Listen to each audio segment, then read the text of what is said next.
الطاقة الذكورية والطاقة الأنثوية موجودة في الذكر وفي الأنثى، يعني أنا جوايا طاقة ذكورية وأنثوية والراجل كذلك. بس هو بما إنه هو رجل فهو بيعبر عن الطاقة الذكورية بطريقة أعلى لأنه هو رجل.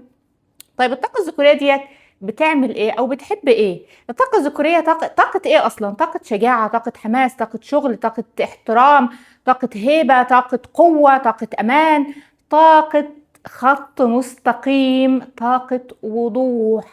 الطاقة دي طاقة وضوح. هو ربنا خلقه كده، ربنا خلق الطاقة دي، هو بيعبر عنها اكتر. هي جواه الاتنين صحيح بس هو بيعبر عنها اكتر، فهي بتحب الوضوح، بتحب الخط المستقيم. يعني ايه؟ يعني من الاخر كده هو بيفهم الجملة واضحة وصريحة. يا فلان انا عايزة كذا، يا فلان انا بحب كذا، يا فلان انا عايزة اشتري كذا. مش اصل هو لو فهم، اصل هو لو حس بيا، اصل هو الاهتمام ما بيطلبش.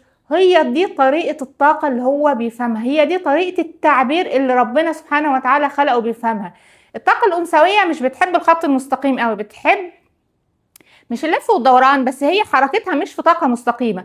الحركة بتاعتها طاقة حدس، هي طاقة باطنية أكتر، طاقة استقبال، طاقة حدس، طاقة أمومة، طاقة محبة.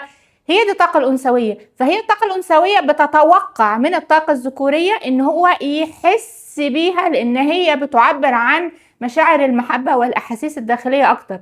لكن هو كطاقة ذكورية هو بيحب الوضوح والخط المستقيم.